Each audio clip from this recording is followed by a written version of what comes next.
Please be advised, proper notice of this meeting has been given in compliance with the Open Public Meeting Act.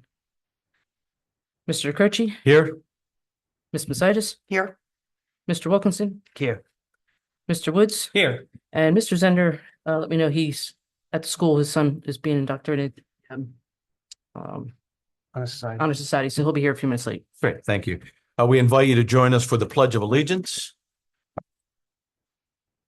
I pledge allegiance to the flag of the United States of America and to the republic for which it stands, one nation, under God, indivisible, with liberty and justice for all. We'll start out just with a couple of comments that I have before we open up the meeting to public comment. The tree lighting at Crossroads Church will be on Friday, December 13th at 7 p.m. Some of you may have heard that the DEP has closed a lot of the roads in Wharton State Forest, and a lot of new restrictions have been added. We're not happy about that. We actually sent a couple letters out in opposition, one in November of 2022 and the second in March of 2024. And I also gave testimony in June of 2024. And I believe this is a great government overreach. So DEP has put on line already that they issued 22 violations for whatever, various things going on, closed roads or not having registered or whatever. So please be advised that if you do have motorcycles, no ATVs are permitted, but if you have motorcycles, they need to be insured, registered, licensed, and tagged. And we're still working on to see whether or not there's something can be done to keep that forest open and free. The Pinelands Republican Club is going to have a Christmas celebration at the Medford Memorial Community Center on December 19th, 5 to 8, and Santa will be there. I want to thank the Girl Scouts and Melissa Durham for the wonderful turkey trot run that they had at the school, and thank the school for allowing them to participate once again this year. It was a nice event. Next year, you should consider bringing the children out and running it or walking it. There have been a couple reported incidents at Oakshade and Indian Mills Road in front of my office and the Wawa and La Campanola, where kids are evidently doing donuts in their car. We're concerned that somebody's going to get hurt or there's going to be an accident. So if you have children or if you're doing the donuts yourself, find another place, please. December 17th this year will be our last meeting, just mostly cleanup. It'll be a fast meeting.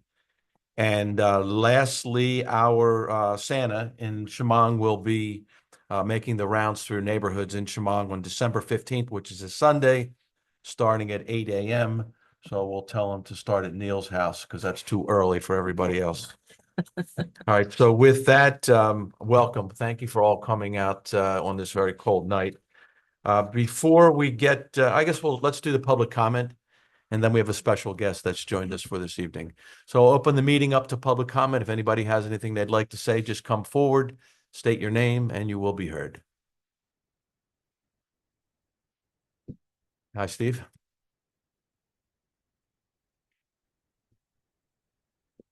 Hi, we brought some show and tell. Great. You want to say your name for the record, please? Hi, Stephen Soppe, SOPPE, 2 Stony Creek Court. Mr. Mayor, ladies and gentlemen, thank you for your time. I appreciate it. We're here to talk again about Murphy's Pit. It's been an ongoing issue. Before I go too far, I do want to allow Mr. Heinhold, if he has an update regarding the solar farm or the pit. I don't want to steal your presentation. Would you like me to have wait? anything on my solicitor's report later then, but Okay, great. Thank you. Then go yeah, ahead. that real quick. So we had about a month and a half ago, a pretty positive step forward with Atlantic City Electric. There is already an approved application for the landfill site next door for a solar project.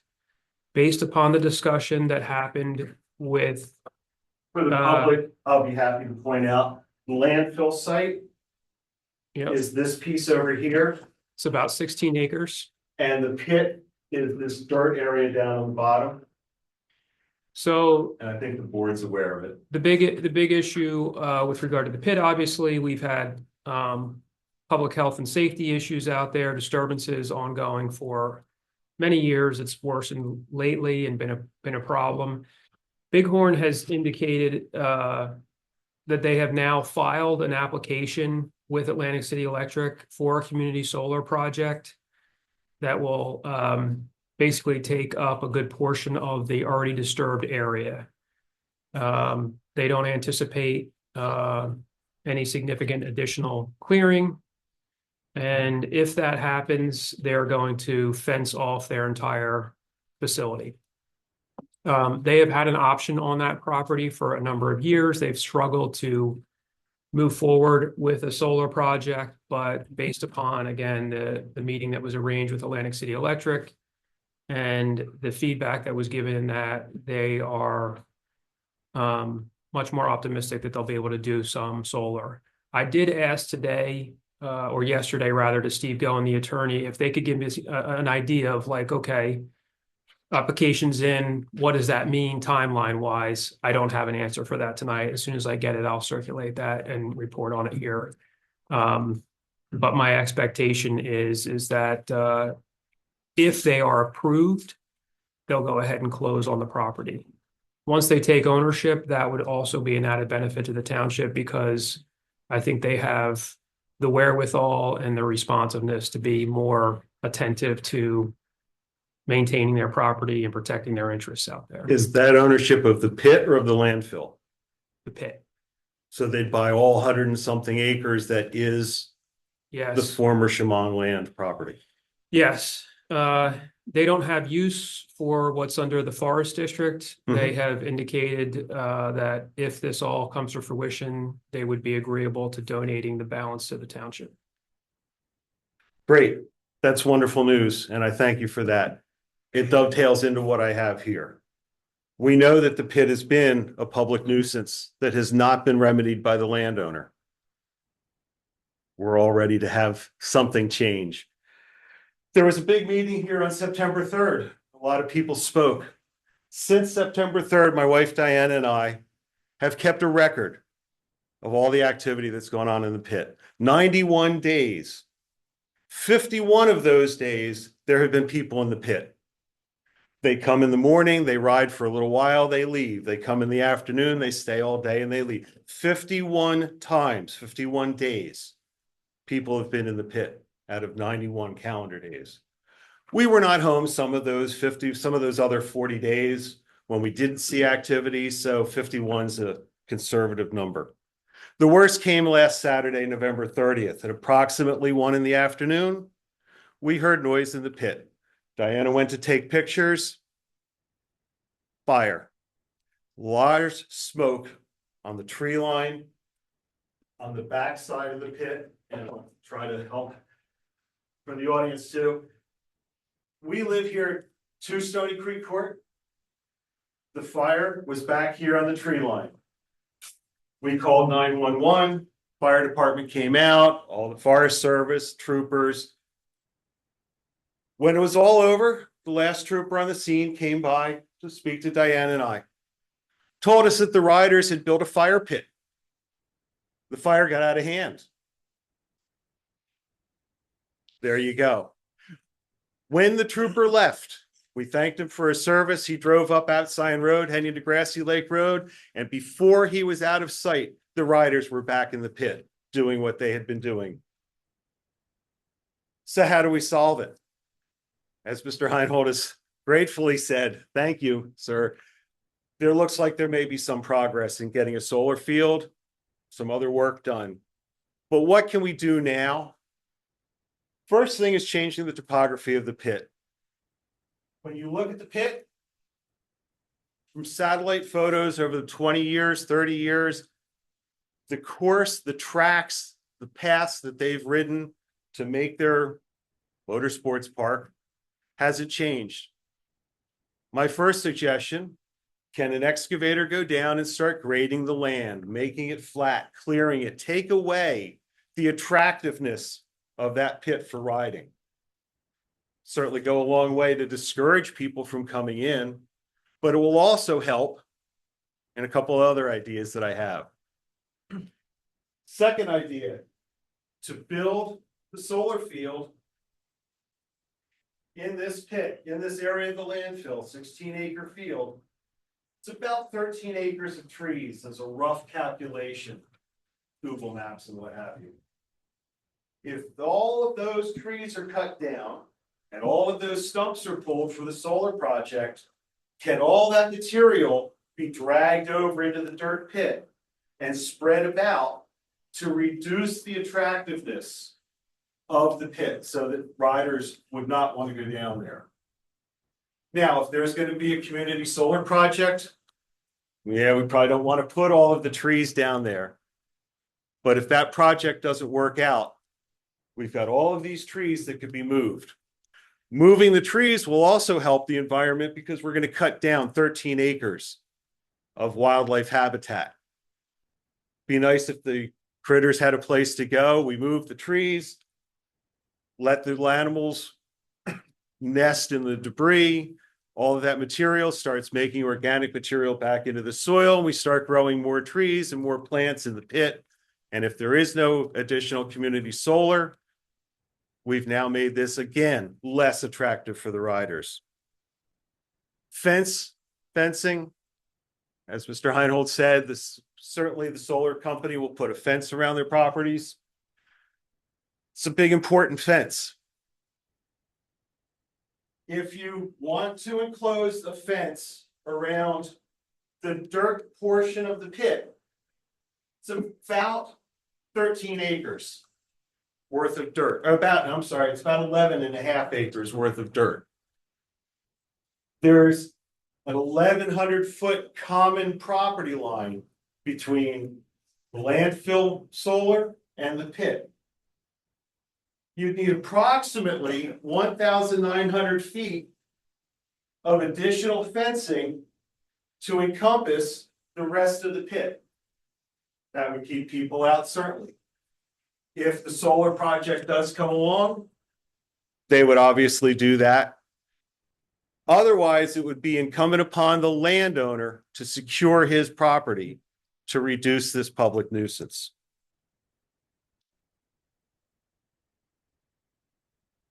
While you're at it, there are some pathways that come into this area through the forest. It would be nice if some of those trees could also be used to block the major paths that come in. You can't block every path. You can't block every path from an ATV or a dirt bike. They go around them.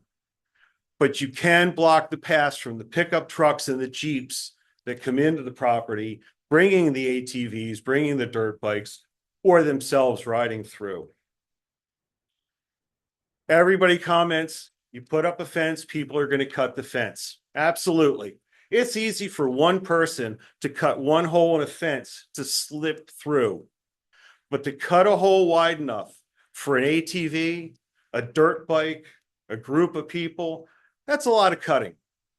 If all of the fence is visible from Mount Zion Road, reduces the chances of people standing there and spending time cutting the fence.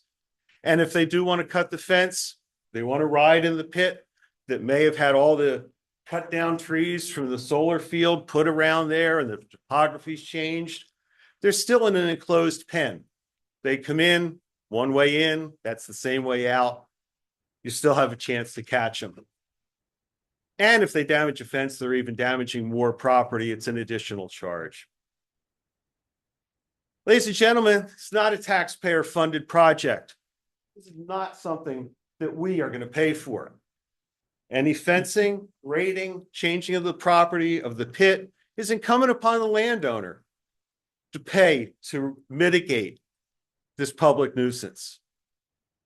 You all have the opportunity to step up, work together to bring solar companies, the landowner, other people involved to work this project out so that we can finally put an end to the noise and the problems that we've been plagued with for decades.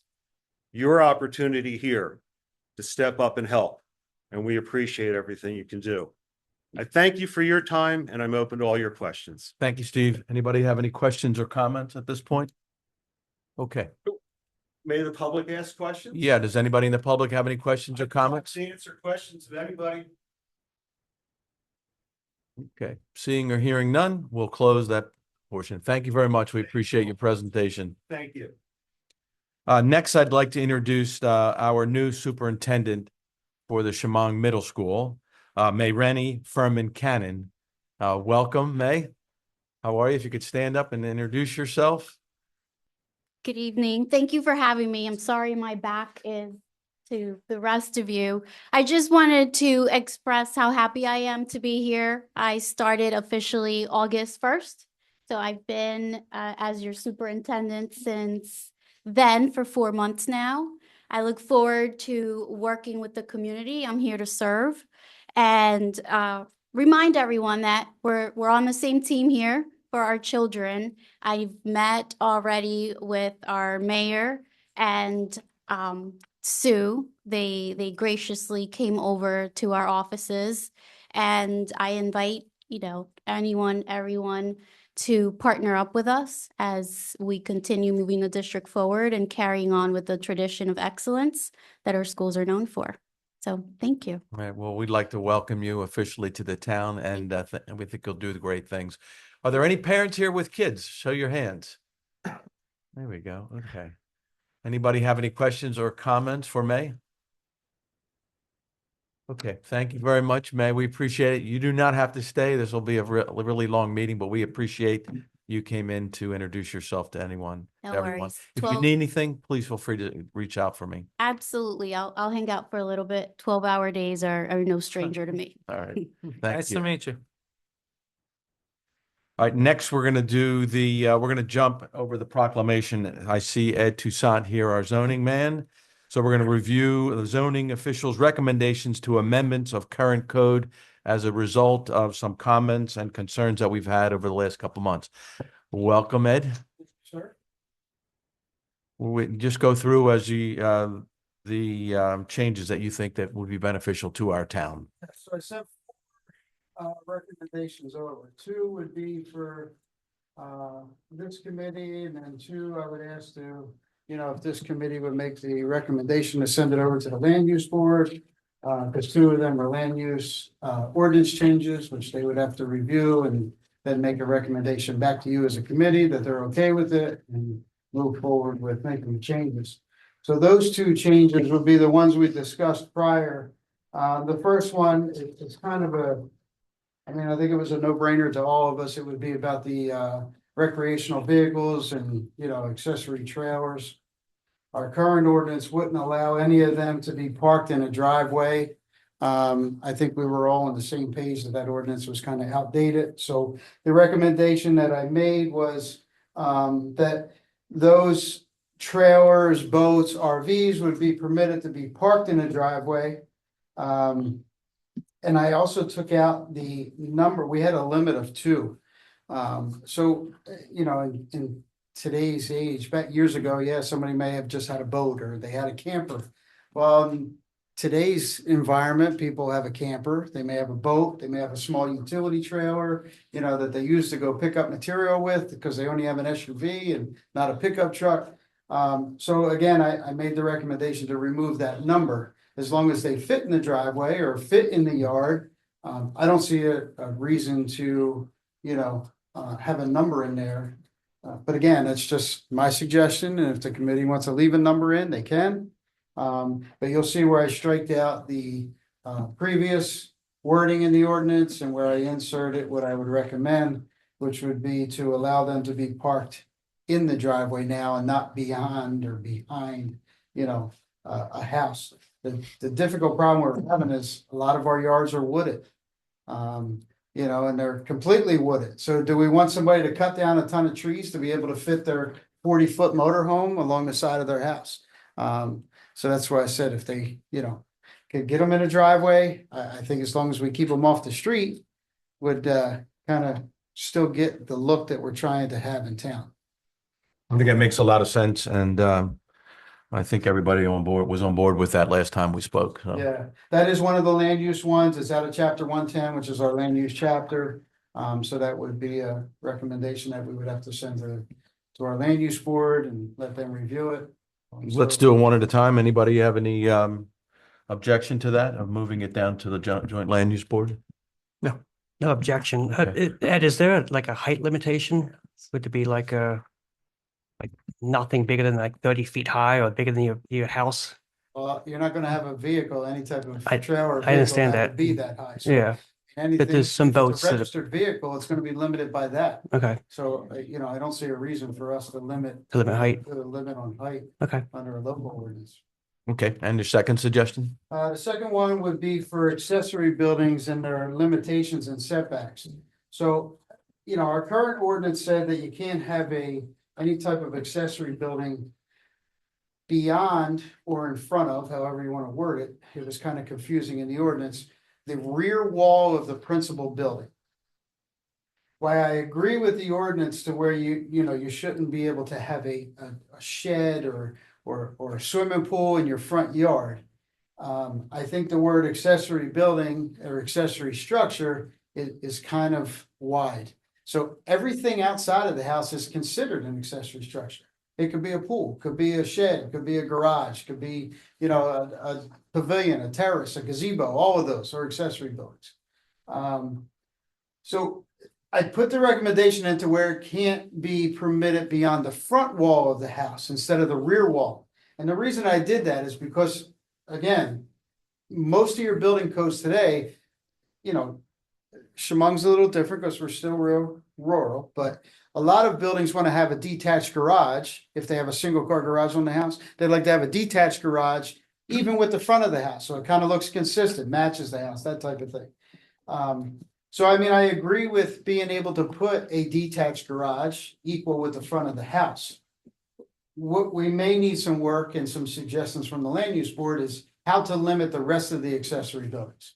Do we say that, okay, a detached garage could be permitted with the front of the house and everything else has to be beyond the rear yard? So things like swimming pools, gazebos, sheds, those garden sheds, those types of things are still limited to the backyard, which that part I agree with, but the accessory building is just, I think we maybe need to break that down and define that more to where we can allow a detached garage even with the front of the house. And then everything else has to be beyond the way it is listed now in the rear yard. So the recommendation I put is to bump that up as an accessory structure to the front of the house. But again, I think it needs further discussion and I have no problem going to the land use board meeting also to kind of get their input on, do we want to break that definition of accessory structure down to limit that? Okay, what is the chapter that we're dealing with there? 129. It's a little further involved. It is 129A, parentheses 3, C, 2, and 3. Perfect. Okay. Anybody have any questions or comments about that? If not, are we all in agreement that this should be sent down to the joint land use board and have a discussion with Ed? And I like liberalizing this a little bit to allow people to do what they want with their property and be respectful of their neighbors and still make it look good. Okay. All right. The next one? The last two are just kind of a corrective action. So we had a couple of spots in our code. We had chapter 150.3, which was for private swimming pools. We had an old fee in there for pools that I believe through the years, just through different codifications of the code, just never got removed. We don't really typically have fees in any other part of our code other than the fee ordinance. So 150-3, all you're seeing is that we're taking the fee out of that and correcting the fee in 71-2, which is our fee schedule. Based on the swimming pools. We had an old fee where it was a flat fee for a pool. Right. So the fee is not changing. We've always used the fee schedule. But we had a resident pointed out that because when you type in the code, you search for swimming pools, this chapter comes up. Got it. That fee has not been enforced throughout the years that I've been here. We've always used the fee that's in the fee schedule. So I just want to remove that, correct it in the fee schedule and just put it in one spot where. Okay. Is that something we can do tonight, Doug, by motion? We can introduce by title tonight and then put that in form, if you'd like. Yes. Do we have enough time to advertise that for the meeting? Well, that's probably, what's our next meeting date? The December 17th. 17th. So 2 weeks. The issue is going to be the newspaper lead time. You need Yeah. 10 days advance. And now I'll find out tomorrow if I It's can just- advertise that, but It's- the problem is, Brunswick County Times extended, used to be able to put it in the morning, have it show up by like the next day. Now it's like a 3 or 4 day lead time. Well, to your, It's just codifying current regulations. I don't know if there's like an intense rush on it. Correct, you to- don't need yeah. correction, so it's not like, you know, what I mean, it's not like. you're not it's pressing. enforcing that. Yeah, provision it's- anyway. Yeah, and if it goes into next year, now you have a different set of board members, so. And being as cold as it is, I don't think we have too many points going. Yeah, that's it. Cold plunge. Yeah, really. Okay, we'll put it on for January or Yeah, February. Introduce January. Okay. And the last suggestion? That was it. It's just those two. So it's chapter 71-2, which is the fee schedule. We're gonna make the one amendment in there, which is just for the fee for the pools that is currently in there. And we're gonna remove from 150-3, we're gonna remove that fee that was for the swimming pools out of that section. Okay, great. All right, excellent. Ed, Questions or comments? when you, in your daily sort of permit applications, are you still getting a fair amount of larger accessory structures, Yes. pole barns, things like that? Mhm. Are all those being sent to the board for review and approval? Well, I'm sure you remember, a few years ago, we bumped it. Our limitation used to be, I think it was like 500. 600. 600 square feet. And I made the suggestion a few years ago, based on what a lot of our neighboring towns do that I also regulate, you know, in this area, that we bumped it to a standard 3-car garage, which is 865 square feet. I'll tell you the same thing that I told you years ago back then. I don't think you want to go any larger than that because it's too broad in the entire town. Yeah, that's pretty generous. Yep. I've just seen other, and I wasn't sure what we had on the books right I'll now. give you a perfect example. They just made the mistake, I am no longer in Waterford, but they made the mistake of changing the ordinance in Waterford to go up to 1,500 square feet. So now you can build a 1,500 square foot building, 2 stories, Mm. on a 1/4 acre lot in a residential neighborhood. That's crazy. Yeah. Because there's no restriction on the zones you can put it in. There's no restriction on the size versus the size of the primary structure. You can literally have a building, looks like a warehouse, Well, behind a that's little 1,200 square foot rancher. right, exactly. You're gonna have a larger accessory structure than the principal structure. Exactly. So if we keep it limited to the 865 and we keep letting the board, you know, hear the application, I know it's a lot of applications, but it's because so many people want to build large buildings.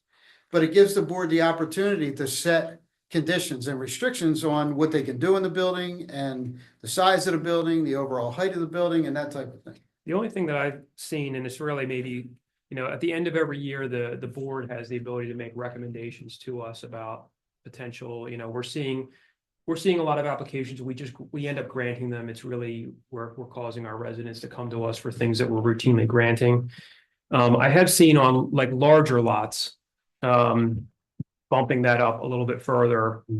And, you know, I think if the board wants to look at that issue, it might be worthwhile looking at, because we do have a fair amount of large lots. Mhm. And if you're gonna put a pole barn in, for example, you're probably not gonna want to limit it to just the size of a 3-car garage. Are you suggesting doing that for the whole town or just like maybe the ag zones or? No, well, You can set a I limit think, like I think anything over. it's driven by lot size. Because like rural development is like Sunny Creek.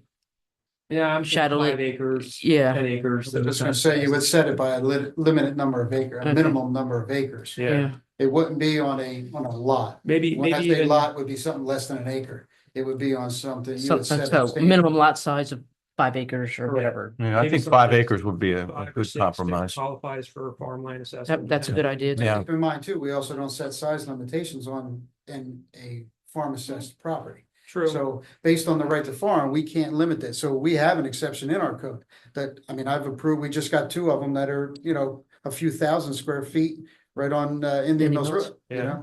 know? So if they are a farm assessed property, they don't fall under the ordinance anyway. All right, good. For zoning. Correct. Ed, can you give us a quick update on the Wingate issue there, 10 Wingate? Do you have another court date with Judge Lang on that? Is that? Yeah, she has a court appearance scheduled for tomorrow. which I don't need to be at. If she doesn't show up tomorrow, it would be her third failure to appear. They'll issue a warrant for her. If she does show up, it would just be for her to plead guilty or not guilty, and then they'll set a trial date. Okay, Uh, great.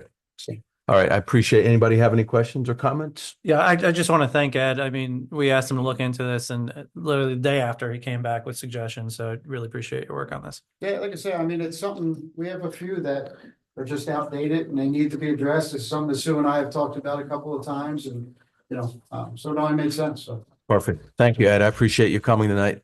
Yes. Have a good evening. Okay, next, we're very pleased to have representatives from the Indian Mills Historical Society. And they're going to give us some money, I think, and they're going to give us a presentation. Give me some money. How are you? Welcome. Okay, Joe Reinhardt, 124 Ward Court. I am the president of the Indian Mills Historical Society. In 2018, we purchased a property at 354 O'Shea Road consisting of a 2.5-story wood structure built in the 1800s, a pole barn, all situated on 2.5 acres. And it was our intention at the time is to renovate this building to maintain a historical aspect of it. But as we proceeded, we come to find out later that this particular structure was no longer a historical building. To back up, we went into a lot of renovation work in this structure, a lot of that money out of our own pockets. And what we had done is incorporate our own people and the Boy Scouts to remove a lot of debris from the structure. In 2020, we came here and we asked for $30,000 to put in a septic system and a well. We were able to get a septic system for $13,000, which will be functional if we need it. In 2022, we brought in a historical architectural engineer to look at the building and tell us what we can do to help preserve it as a historic building. As a result of that inspection, the inspector told us that there was nothing significant about this building that was making it historic, since the renovation work to the interior and exterior actually negated the aspect of being historic. So consequently, we went back and we decided we had 3 options. Option number 1, continue to renovate the building and use it for our particular needs, which would include moving the artifacts from here into that building, as well what we have in 2 trailers on the King's property, as well as our own personal homes. The second option was to sell the property, but in doing so, what do we have left? Nothing. And the third option is to consider building a structure on this property, tearing down the old building, and possibly making this building suitable for not only our needs, but also for the community. Well, it was our intention right from the beginning that this building would be used by the Boy Scouts, Girl Scouts, as well as the Historical Society. We formed the construction committee, and that construction committee came back with a recommendation that since we're going to have this building that we're looking at, why don't we consider it possibly as a township meeting hall, which would be a community building. With that option, we looked at some of the buildings that were available as a start from the ground up construction versus prefab buildings.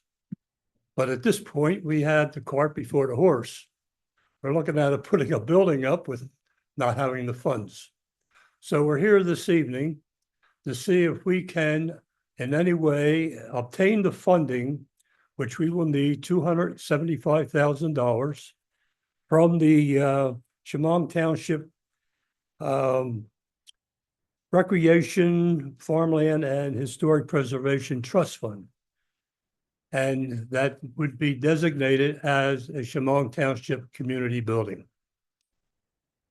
That is my presentation.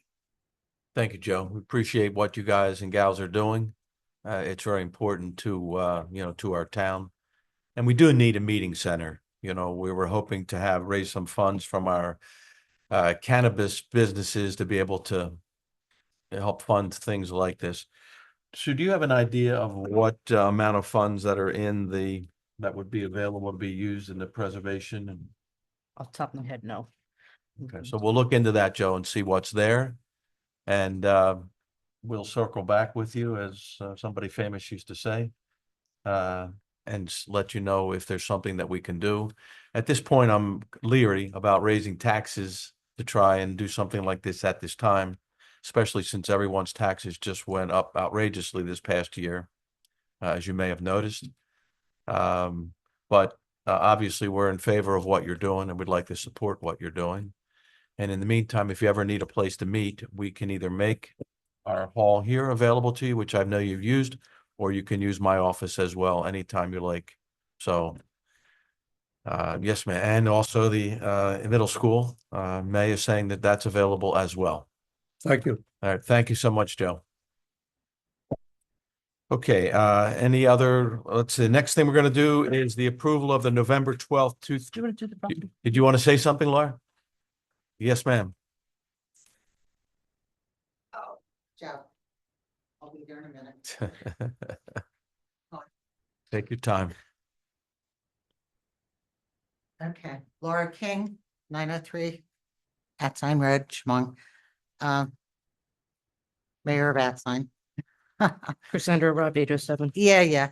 I don't think it would be a matter of what Joe's asking for. We've put money in through our taxes every year into that fund. I don't think it would be asking for additional taxes. I think there is more than that, than what we're asking for already in that fund. I think there is an excess of that amount. Oh, Obviously, absolutely. There's also, there are other purposes for that fund. But One concern I have, Mrs. King, is that, it's an open space, farmland preservation and historic. And what we're talking about is basically building a building. So I've got to research. well, we'd whether- have to research that, yeah, but whether that would qualify. so far, the money that's come out of that's been for the athletic association, nothing for the entire community. And I'm here, Well, that's not entirely true because we've given money to you guys already. for Well, this. I'm saying, but for the community to use. And absolutely right, we definitely need a community center. If you've been to some of the other towns, our problem here in Indian Mills is we don't have a downtown. We don't have sidewalks. We don't have, like the other towns where people get together and they do things, and there's all kinds of community, we have good community things going here. But we don't have a community center. Hamilton, if you've ever been to the canoe club there, the town built that building. It's a beautiful building. And they have their seniors meet there. They have different things going on. They have people that come in and teach knitting and crocheting. They have chair yoga. I go once a month, they play bingo. They have the different businesses in town come and give us a free lunch. And it's very nice too. And you only have to be 55. There you go. We can all make that. And but I'm here actually to represent, I belong to the Pinelands Young at Heart. We meet, like I said, we have all different things going on. We have trips, we have meetings, we're having a cookie exchange this month. And Pinelands Young at Heart is Tabernacle Shamong, Southampton. We have no place to meet. We meet in the goodness of the Hampton Lakes Fire Company. We have to meet at the fire company. It's not always available. So Or you they can meet have, in here. pardon? You meet during the day, you can meet in here. Yeah, but it's not always available for when we meet, and we need a kitchen because we eat. We do need a place with a kitchen.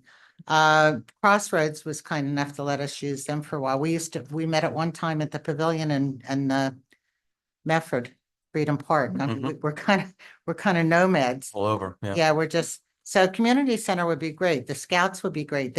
I know now they meet, the Boy Scouts, because I've been active in the Boy Scout. I just had the, flag retirement ceremony was there last Monday at our farm. We meet at the school, but if there's a holiday and the school's closed, the Boy Scouts have to find another place to meet once again.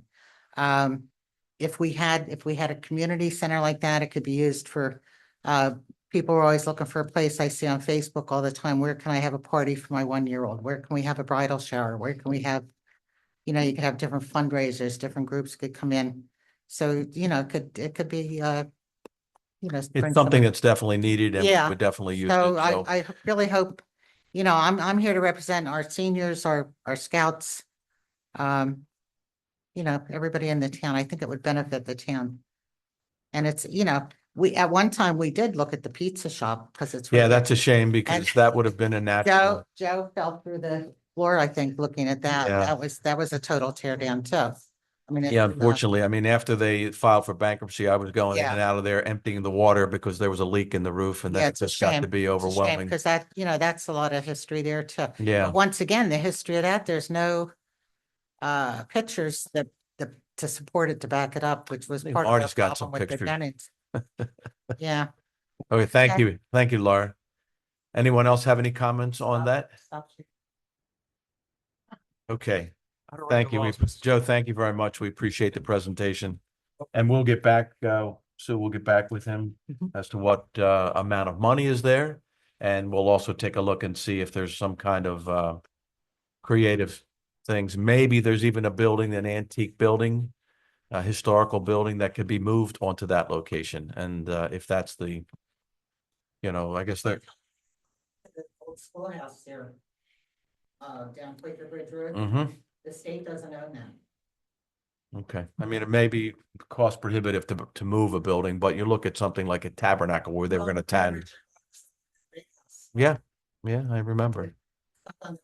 So let's say we're just open to all options and we'll check it out. And we appreciate all the work that you guys have done to try and get that property up to speed. I know there's a lot of problems with termites and it may be too far gone. I understand, to try and save it. So, but thank you. Okay, next we're gonna go to, Can we do the proclamation? sure. Just so we don't forget about it. Next, we're going to do a proclamation from the Shamong Township Committee. Whereas the New Jersey State Constitution grants a property tax deduction to honorably discharged or released under honorable circumstances veterans. And whereas the voters of the state last approved an increase in the amount of the deduction in 1999 from $50 to $250.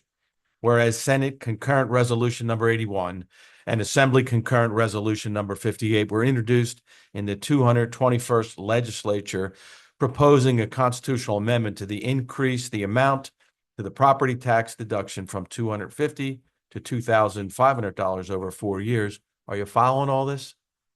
Whereas local governments will realize annual net revenue gains from statutorily mandated reimbursements from the state equal to 102% of the amount of the veteran's property tax deduction. And whereas the veterans of foreign wars carry the voice of New Jersey's veterans and has played a vital role in virtually every significant piece of veterans legislation passed in the 20th and 21st centuries, to include the 2019 amendment to the New Jersey Constitution, granting the $250 property tax deduction to include all honorably discharged or released under honorable circumstances veterans, not just wartime veterans. And whereas the VFW considers this legislation a priority to allow our lower income veterans and veterans transitioning from military service back into civilian life a chance at the American dream of home ownership. And now, therefore, be it resolved that the Township Committee of Shamong Township, we hereby stand with the VFW to ensure veterans are respected for their service, always receive their earned entitlements, and are recognized for the sacrifices and their loved ones, they and their loved ones have made on behalf of this great country, and to hereby support the passage of concurrent resolutions 58 and 81 to be placed on the ballot for approval by the voters of the state of New Jersey. We set our hands to this December 3rd, 2024. Thank you. Next, we're going to go to @ Road Phase 3, New Jersey grant approval. I'm happy to report that we've received $254,640 for Phase 3. Anthony, do you want to give us an update on that? Yeah, so phase 3 would be basically starting from the Medford line on Atzion Road where they've recently paved, so we'd be connecting into that recent pavement, and it would extend approximately probably a little bit further than half mile down the road. About Red Onion Road, I believe it is. So that's the approximate extent that we're looking at right now. Amazing that $250,000 gets you half a mile. It's a going rate. Wow. Okay, that's the difference between what we could do individually and what we can do as a government. But the good news is the quarter that I guess it was Christie on his way out, the quarter tax on gasoline that we all pay. We've now been very fortunate. I think we will have received $1.3 million or thereabouts, and completed the entire Grassy Lake problem, resolved that, and now have up by Lars and with a little bit of patches here and there. It is kind of strange, but They paved a little strip that was fine, and then all the little holes are still there, and then there's another. It's horrible. You live there. Yeah. They paved where it didn't need paved. yeah, I don't know. We're working on it, so we're gonna. Have you been down it? I have. Did there be anything like that? Well, it's interesting. I was assuming that the part that they paved had holes in it because I couldn't remember. The engineers were celebrating a holiday early when they. I don't know. So what is this location? On that sign road down towards where Laura lives. About what address, Pardon? About like what address, just so we can go out there. I can don't know if forward that's you. within the pavement expense. We'll get it to you, Anthony. Yeah. We'll take a look at it. Yeah, perfect. All right, now next we're gonna. Here, we missed the minutes. Oh, here we go. Buffalo Okay, Bill. thank you. What number was four. that? Number 4, the approval of the November 12th, 2024 regular session meeting minutes. Everybody have an opportunity to review them? If so, and there are no questions, could we have a motion, please? I'll make a motion to approve Thank you. meeting minutes from. I'll second it. Thank you. Ms. Macias, Yes. Mr. Wilkinson. Yes. Mr. Woods, Yes. Mr. Zender. I guess Yes. You're abstaining. That was the one you were out of. Oh, my apologies. Yeah, Okay. abstain. And Mr. Croce. Yes. Next is to approve the firefighters application membership for 2 new members, Colin Swenson and Mark Rienzi. And this is there's some benefits for them by joining this. However, it does require approval from the township committee. The approvals have already been given from within the Indian Mills Volunteer Fire Company. Of course, we want our volunteers to have every benefit that comes to them. Okay. But it does require a motion. All right, any questions or comments? If not, can we have a motion? I'll make a motion. Thank you. I'll second it. Thank you. Mr. Woods. Yes. Mr. Wilkinson. Yes. Ms. Macias, Yes. Mr. Zender. Yes. Mr. Croce. Yes, and I've met both of these 2 young men. I'm really pleased that they've signed up with Indian Mills Volunteer Fire Company. And if anybody has any interest or their children have any interest, consider sending them their way. Also, they're doing their fundraiser before the end of the year. They're looking for money. I'll tell them to call the Historical Society, see if they can get some from you guys. I saw a coin drop this weekend in Bridgewater, Black Friday, right outside the mall. Our guys would have been so jealous. I can't imagine how much money they got on that coin drop. Wow, Yeah, smart decision doing it at the mall on Black Friday. that's not a bad idea. All right, next we have the GIFs Fund Commissioners Report for October 15th, 2024 and November 26th, 2024. The GIF is the Joint Insurance Fund that we're part of, along with many other towns in South Jersey. Want to give us an update, Sue? Yeah, I'm just going to give you a quick summary between the 2 months. One of the things is they're put in place best practices for wire transfers and ACH payments. We continue to be at a 0 lost time accident report for the township year to date. Concern for winter weather, slip and falls. So obviously we take care of the parking lot and the hallways here best we can, but remember that for yourselves at home. And another thing that they're working on pretty closely is positive pay, whereas it's another step that we get involved with the banks so that they verify our check register, if you will, to make sure that any checks come in. What they're having problems is they're washing the checks again, like they did back in the sixties and seventies, and changing the payees and then the amounts, and also we send them a very detailed file so that doesn't happen to us. If anything doesn't match our file, it comes back to us to review and approve. I actually use Positive Pay at my company, and it has been, it's another step, Mhm. but it's actually, we had 2 checks washed. Mhm. They didn't even make it out of our account. They were caught way before. Mhm. So, it could have been thousands of dollars and Yeah. we didn't lose a dime. Yeah, and from some of the municipalities that are doing this, some of the bigger towns are noticing that they're getting a big, large group of checks are getting stolen out of the mail. And so they're not seeing anything for months, and then they'll see, maybe a dozen that come through.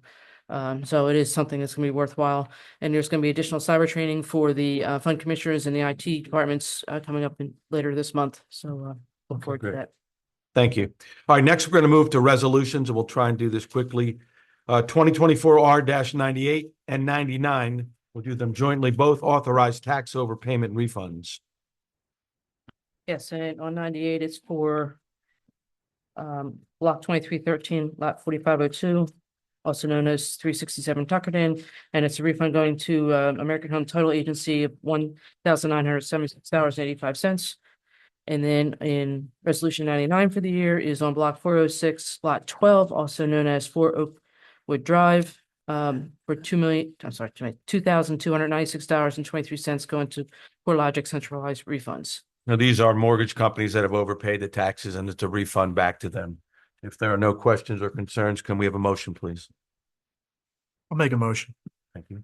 I'll second. Mr. Zender, Yes. Ms. Mazitis, Yes. Mr. Wilkinson, Yes. Mr. Woods, Yes. and Mr. DeCroce. Yes, next is 2024 R-100, which authorizes the Township of Shamong to accept the sub-grant award of the federal fiscal year 2024 of the Emergency Management Performance Grant and Emergency Management Agency Assistance. This grant period is from July 1st, 2024 through June 30th, 2025, and it's for $10,000. We've applied for this every year for about 6 or 7 years now. Okay. If there are no questions or comments, can we have a motion, please? I'll make a motion. I'll second it. Thank you. Mr. Woods, Yes. Mr. Wilkinson, Yes. Ms. Mazitis, Yes. Mr. Zender, Yes. Mr. DeCroce. Yes, next is 2024 R-101, which authorizes a resolution to serve as letter of support for the New Jersey Department of Transportation to establish a no passing zone on Route 206 between milepost 7.58 to 9.45. Anthony, do you want to lead us on that? I haven't been able to. No, I- Review that. Right, I was actually doing this with the state DOT directly. So there's a no passing zone if you're coming up from Hamilton, and that goes up to just about the pick, Mm-hmm. the bend before the pick, and then stops in a passing zone. So it's been an area of concern for some of our residents for quite some time. So I reached out to them probably June, July this year, somewhere in that time frame, and series of emails back and forth, and they did an evaluation and felt that this was an area that could be no passing zone. They're just asking for the township to support that decision before they move forward. Yeah, are there very many houses right there? Not more than 3 or 4? I don't think. There's actually about a half dozen, and then of course it's also the pick traffic, people coming in and out there, and some of the residents along there were the ones that brought this to my attention and said that they're having difficulties getting out of their own driveways because they're looking and it's clear, and then as you go to pull out, somebody's passing somebody, and not too safe. Yeah. And I had your office review this, and they saw no concerns with the resolution as far as increased liability to the town or anything like that. So would it be up till Indian Mills Road, that? Next cross road would be Stokes there, and it's close. It's close to that area. Okay. Yeah, it's a little bit better than a mile. Yeah. Marty, you've driven that? Center median to stop them passing. All right. No friggin' way you're stopping people. All right. Do you think it's a good idea to have a double lane, double mark there? You try it. All right, I got you. All right, Joe? The double line, especially near the pick. There's a passing zone there that we've had a couple of bad ones. Gotcha. Okay. This is like Kingfish to the pick, kind Yeah. of? Yeah. There's, Yeah. 2 lanes right before it and then open road right after it, so Right. I don't see a big deal. And it does bust into the 2 lanes further up by the Shamong Diner, so. Correct. Okay, anybody else have questions or concerns? If not, can we have a motion? If there's no motion, it dies. No, go for it. I'll make a motion for 24 24 R-101. dash 101. Thank you. Do we have a second? I'll second. Ms. Mazitis? Yes.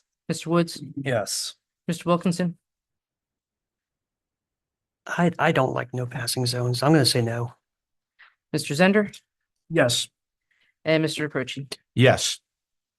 Next is 2024 R-102 authorizes the cancellation of property taxes for a totally disabled veteran located on block 2.02 and lot 2. Yes, and that would also be the cancellation of taxes amounting $1,293.48. So this is an issue that we've talked about a lot. We're trying to get the government who it mandates us, I believe, to participate in this program. So that if you're a disabled veteran, your taxes are wiped clear, which we're all in favor of. But of course, the state mandates that we must do this. And so it raises everyone else's taxes because we have to make up for that. So we've requested Governor Murphy to reimburse our town for the amount that we're paying for disabled veterans. With that comment, does anybody have any questions or comments? And if not, can we have a motion? I'll make a motion. Thank you. I'll second. Mr. Zender? Yes. Mr. Woods? Yes. Mr. Wilkinson? Yes. Ms. Mazitis? Yes. Mr. Croce? Yes, the final resolution is 2024 R-103, which authorizes a tax overpayment refund. This is for a couple properties. Block 302, lot 7, $2,113.20 going to Post Point USA. And then also block 4.03, lot 10, $2,277.43 to CoreLogic. Any questions or comments? If not, can we have a motion? I'll make a motion. Thank you. I'll second it. Mr. Woods? Yes. Mr. Wilkinson? Yes. Ms. Mazitis? Yes. Mr. Zender? Yes. Mr. Croce? Yes, there are no ordinances tonight. We next move to the approval of the bill list, which everyone's had a copy of. The bill list for this month is $1,605,035.73. As I often do, I asked Sue, what portion of that $1.6 million goes to the schools? Schools, $1,420,000. Okay. We run Shamong on about a nickel a dollar. And our taxes for Shamong Township went up about $1.20 per month this past year. So I know a lot of people were in shock and dismayed about the tax increases, and we're trying to get our hands around that and make sure that the schools are aware that we're struggling as a small town and see if there's ways that we can increase revenue for the schools. For example, we came up with a cell tower way before May was here, which would have been in the back of proposed to be in the back of your property, which I think would bring in about $100,000 a year at some point, and that was not looked kindly upon. And hence the cell tower is actually going to be built closer to your field where the kids run the track, which I was quite dismayed about but we will continue to look for other opportunities to work with the schools to see if we can get some money raisers that are safe and efficient and help you to pay your bills as well. With that, does anybody have any questions or comments? And if not, can we have a motion to pay the bills? Motion to pay the bills. Thank you. I'll second it. Thank you. Mr. Zender? Yes. Mr. Wilkinson? Yes. Mr. Woods? Yes. Ms. Mazitis? Yes. Mr. Croce? Yes, now we're going to move to our reports from our professionals. Township Engineer Anthony, welcome. Thanks for having me, everybody. Just to go over the road program projects, they're all in the process of being closed out right now. We're just waiting for final paperwork for reimbursements. We did get the grant for the road program for next year. We discussed that for Zion Road Phase 3. We are going to be going out for bid on December 19th for the Dingletown recreational park improvements. And we will be submitting for the next round of the rec grant. That'll be due around the end of January. So we're still looking for a little bit of input on, what we should be applying for. But typically these grants, they usually give you around, between $60,000 to $100,000. So that would be a typical, project scope that we'll be looking for. So we'll work with Sue and you guys. And Is that for road work or can we use it for Grant. grant monies? We Grant. can maybe address the issues Yeah. that were raised to us up at Dingletown Field for, okay, great, awesome. Thank you, Anthony. Next we'll move to our township solicitor, Doug. Good evening, Doug. Good evening. I've already addressed Bighorn Solar and Murphy's Pit. The only other thing is the ordinances that were discussed tonight raised by Ed. I'll work with Sue to get them informed so they can be introduced in January. And other than that, I have nothing to report. Great, thank you. Thank you. Next we'll go to Township Administrator Sue. As I think we went over last month, we have Tranquilla propane in wells on Working Neck Road. We're still waiting for additional testing results. Annual tax sale will take place on Friday, December the 6th, here in this room. Department budget requests have been sent out and everything is to be submitted by the 10th of this month. Tuesday evening hours will be canceled for December 24th as it's Christmas Eve and December 31st for the New Year's Eve holiday. And we'll be closing at noon on both days. The Indy Mills Boy Scout Troop 47 will collect Christmas trees on January the 11th. And we'll have more information after that when it's available. And rabies clinic will be held at the Memorial School again this year on the 26th of April from 9 to 11. Awesome. Thank you. No Indian Mills Volunteer Fire Company report? Yeah, you have that attached. Okay. So- Nothing live. Alrighty. In Shamong, they had monthly, they had 22 calls. Tabernacle, they went out for 18 calls. Southampton, they had 1. This is all just the month. And Medford, they had 1, and other districts 2. So overall, looks like a fairly busy month for them. Okay.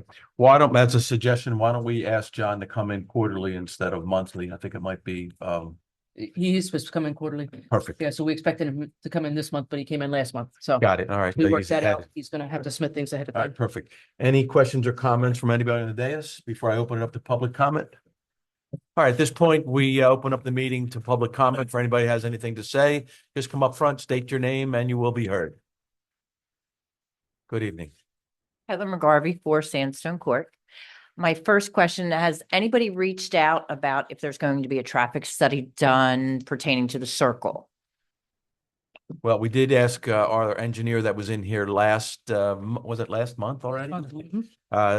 To do that, and Did we get any response? we have or- not gotten a response, and I was wondering whether or not they actually went into the Pinelands Commission yet. I The hadn't meeting heard- hasn't occurred yet. Yeah, I had not heard that they did anything, so the answer is we've not heard from them regarding our request for a new traffic Yeah, study. and just an update on that, I did speak with the traffic engineer for Burlington County, and I did request all these documents. It's something that I would like to review on behalf of Shamong. He indicated that once he makes that submission to Pinelands, there'll be complete open record, and they'll have a complete set of documents for us to review. So that's when I'm anticipating getting it. I could open it at any point, but there's no point opening something if it's not, a complete set. So I'm gonna wait for, the Well, I mean, complete package and then. Not about the traffic survey was done in what, 2018, 6 years ago, which. Yeah, and they indicated that traffic counts and all of that was done. And they indicated that they would provide that to me. I did request that at our meeting. Well, no, my point was about them doing one now because ATCO is closed. We have significantly less traffic here than what we Absolutely. did in And that- 2018. That's a very valid comment, and that's something I would like to comment on as well. Awesome. My other question is, so Ed made recommendations, myself and several of my neighbors have current violations, people with boats and things like that. Is the council going to be able to issue are we going to be able to get extensions while we wait to see what plays out with J-Lub? Because now you're pushing this off to January, which all of us will be getting fines at the end of this month. I would think that Ed would work with you to abate any fines while we work these issues out, especially since they're going to if they directly deal with your issues. So I would say reach out for Ed. So to- for Yeah. people with a boat or an RV, it would affect that, And maybe even a shed, depending upon what the joint land use board depending on what they does, said. Yeah. depending upon what they say. Yeah, so all these things are, and now we're in the dead of winter, so everybody is gonna be having to cut Yeah. trees down and all these Right. I would things. think if you reach out for Ed, you'll get the response that would put this, abated for some period of time. And if not, give my office a call and I will look into it for you. Thank you. Couldn't you just appeal the violation right now? They Based, could, based on us having this meeting?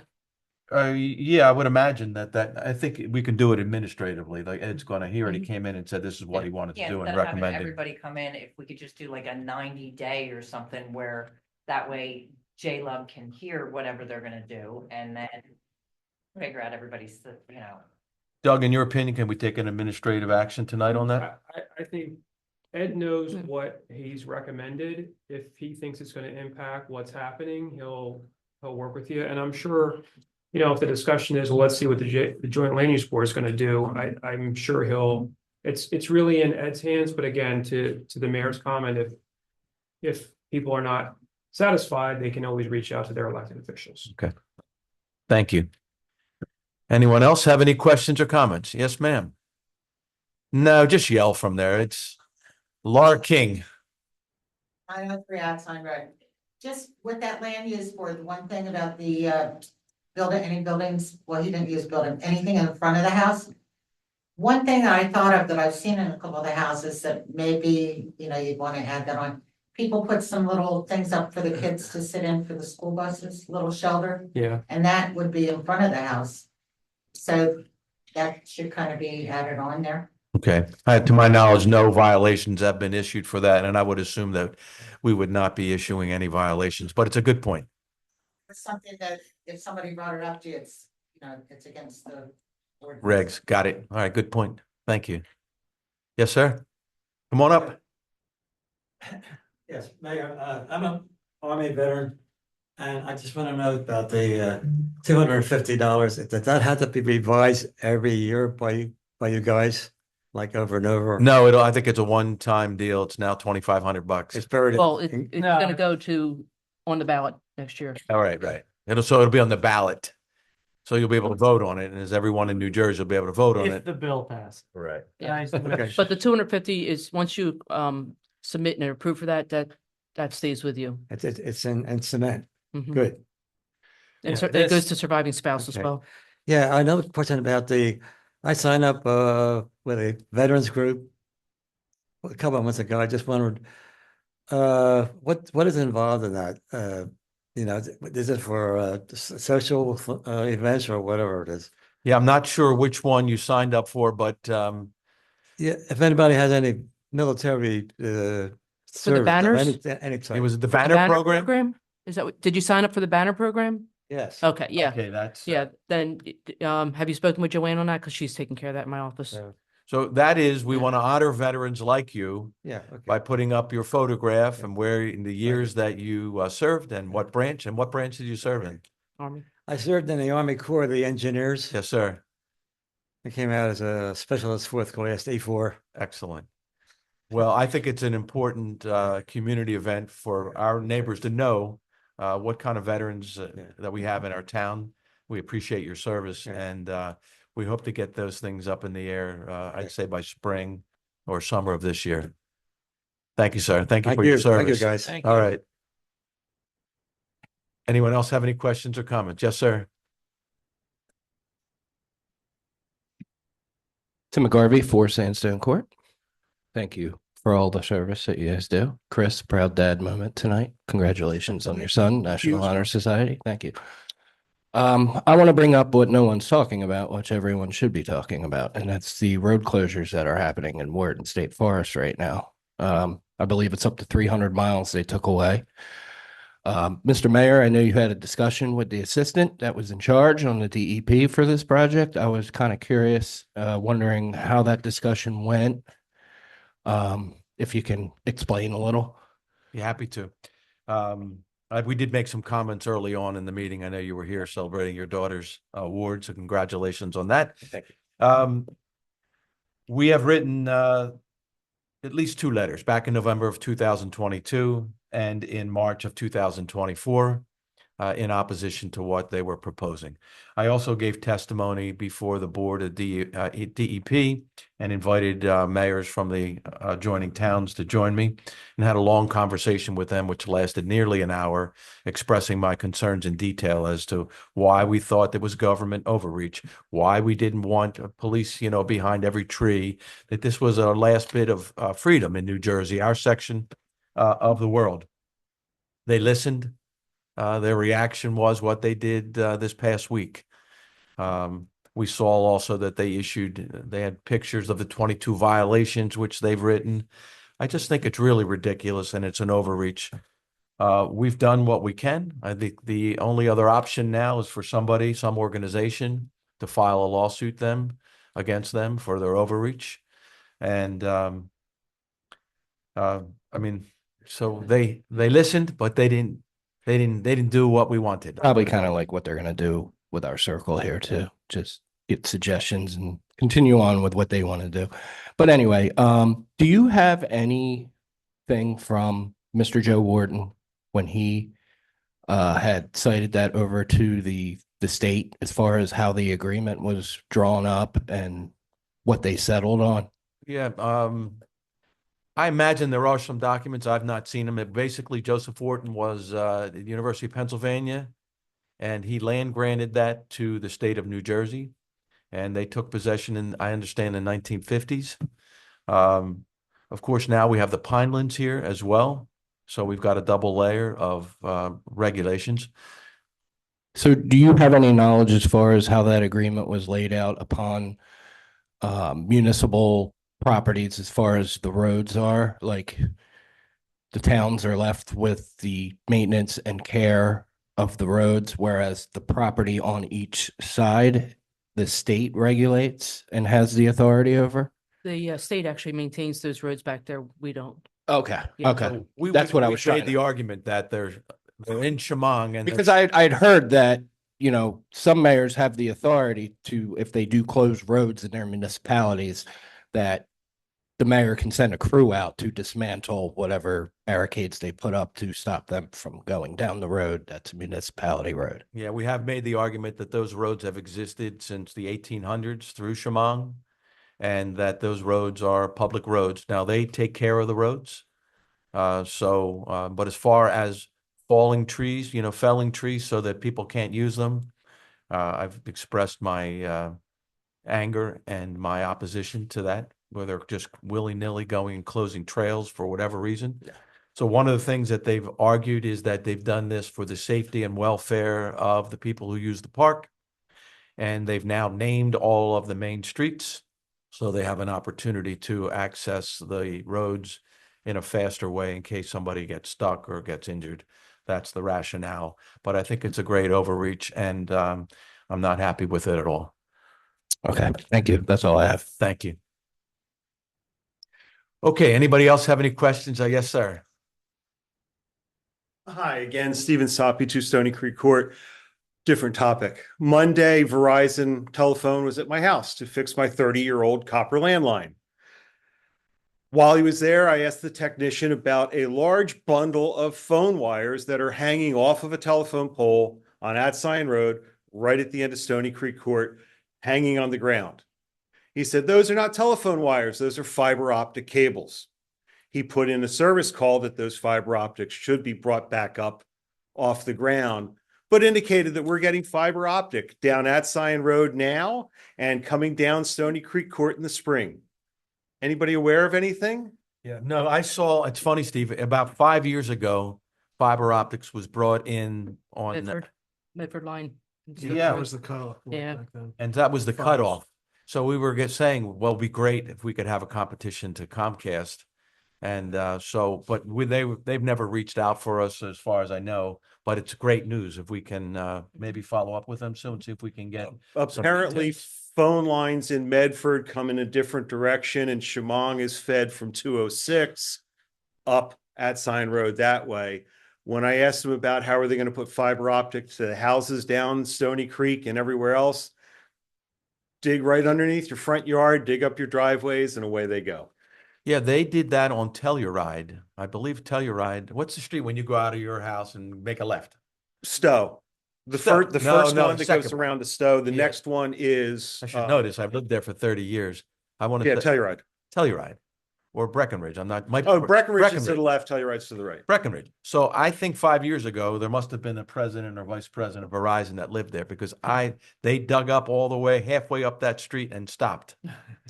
That came from Grassy Lake Yes, sir. coming up, Yes. which was the second or that was actually an Ackerman Pratt phase of the Stony Creek community.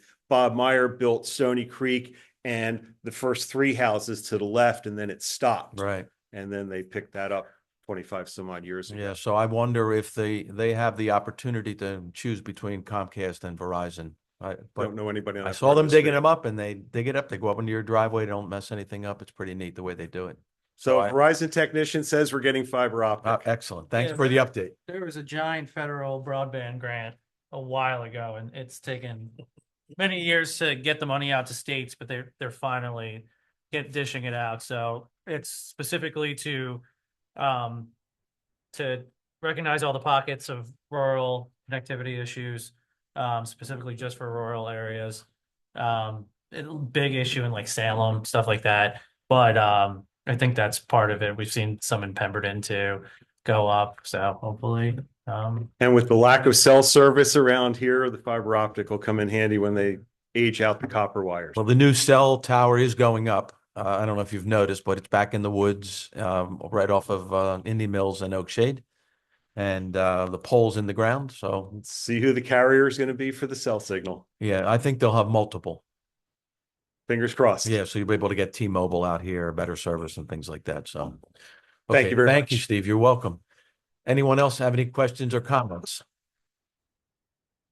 May, thank you very much for coming again. We really appreciate the opportunity to spend some time with you.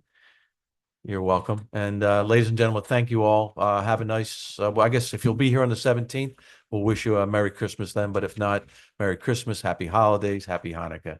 And thank you all for coming out tonight and being so respectful and with our time and to each other. Thank you, ladies and gentlemen. So can we have a motion to adjourn? I'll make a motion. Thank you. I'll second. All in favor? Aye. Those opposed? Motion carries.